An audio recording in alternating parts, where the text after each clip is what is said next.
Assalamualaikum warahmatullahi wabarakatuh. Pada video kali ini saya akan memberikan tutorial cara penggunaan audit mutu internal di Universitas Muhammadiyah Banjarmasin dari Akses Auditor ya. Nah, jadi untuk melakukan audit, si auditor bisa klik login di sini, klik login di sini. Muncul halaman login seperti ini, maka tinggal masukkan email, misalkan AMI Informatika. Untuk passwordnya isikan seperti ini, lalu klik masuk. Nah, seperti ini tampilan untuk auditor. Di halaman home ini, auditor bisa melihat hasil monep terdahulunya. Di sini klik hasil monep, lalu bisa lihat tahunnya. Misalkan untuk sini. Nah, seperti ini. Lalu untuk melihat peta mutunya juga bisa seperti ini. Pilih grafik, nah seperti ini. Tuh. Lalu untuk melakukan audit mutu internalnya, bisa klik menu mutu internal, lalu misalkan yang pertama isi data auditenya dulu. Data auditenya itu bisa klik tambah di sini, misalkan seperti ini. Nah, misalkan ada lagi untuk data audite itu maksimal 5 data. Satu lagi misalkan, nah seperti ini. Maksimal cuma 5 data. Kalau maupun mau menambahkan lagi seperti ini, maka akan muncul auditor sudah memenuhi batas maksimal. Keluar. Lalu untuk data periksa, nah untuk mengisikan data dari daftar periksa dari auditor, tambah data di sini, klik. Nah, misalkan elemennya ini, nah elemen ini sudah sesuai dengan yang diisikan oleh si koordinator AMI. Jadi auditor tinggal memilih elemen yang mau ditanyakan. Misalkan di sini pendidikan, indikatornya apa, lalu misalkan isikan tujuannya seperti apa, tinggal ketik di sini, lalu lingkup pertanyaannya isikan di sini, lalu pilih skornya misalkan. Nah, untuk mayor dan minor itu nanti munculnya di bagian form ketidaksesuaian NCR. Untuk observasi dia akan muncul di observasi. Lalu di sini saya contohkan untuk pilih mayor. Di sini panduan pengisiannya. Nah, untuk panduan pengisiannya seperti apa? Lalu klik simpan. Nah, seperti ini. Kalau untuk mau merubah bisa klik aksi di sini. Silakan. Lalu untuk menghapus bisa klik di sini. Nah, kalau untuk maksud di sini kita klik misalkan form ketidaksesuaian NCR. Nah, seperti ini nanti munculnya. Nah, di sini ada klausul dokumen, uraian ketidaksesuaian, kategori temuan. Nah, untuk itu yang diisikan oleh auditor. Sama tanggal selesai dan status verifikasinya seperti apa?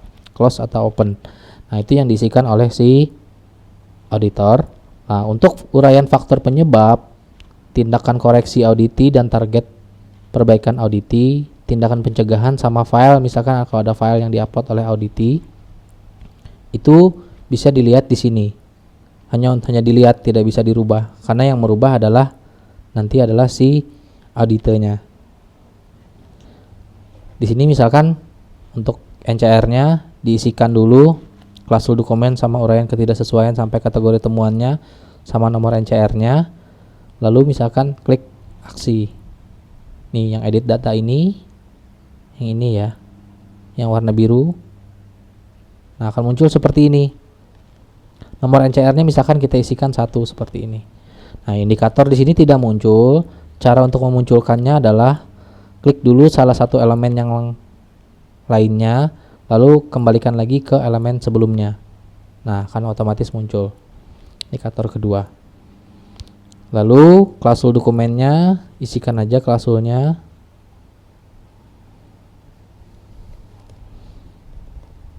Dokumennya, lalu uraian ketidaksesuaiannya seperti apa.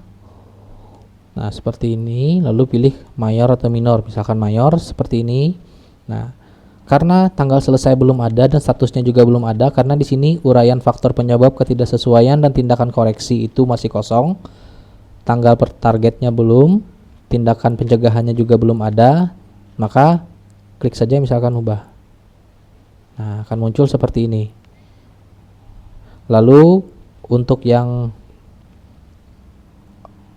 observasi, nah, tadi kita belum ada mengisi observasi ya. Jadi kita misalkan coba form daftar periksa kita isikan lagi. Di sini kita tambahkan data. Lalu kita pilih misalkan yang ini. Nah, lalu lingkup tanyanya sama seperti yang tadi, cuma di sini kita pilih observasi, panduan pengisian. Klik simpan. Nah, di NCR tetap muncul satu data yang kita isikan tadi di sini karena skornya 1, mayor dan atau minor. Lalu untuk skornya 3, contoh prodi ini masuknya ke observasi. Nah, ke observasi seperti ini. Lalu kita isikan datanya. Nah, seperti ini. Kalau mau menampilkan datanya, klik salah satunya dulu.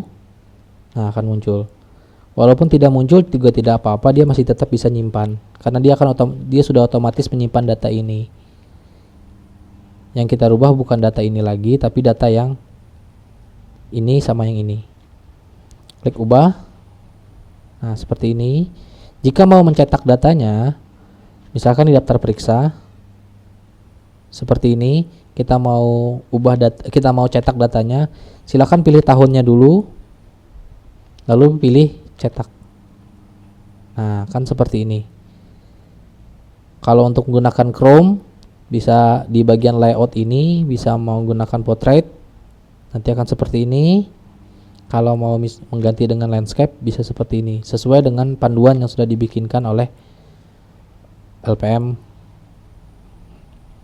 Lalu misalkan portrait, klik save misalkan. Nah, di sini bisa pilih seperti ini. Nah, kalau sudah, cek saja misalkan datanya di sini. Nah, seperti ini. Sudah otomatis.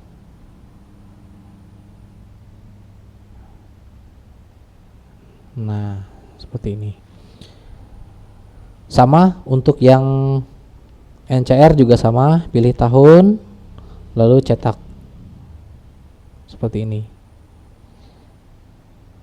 Untuk observasi juga sama, pilih cetak.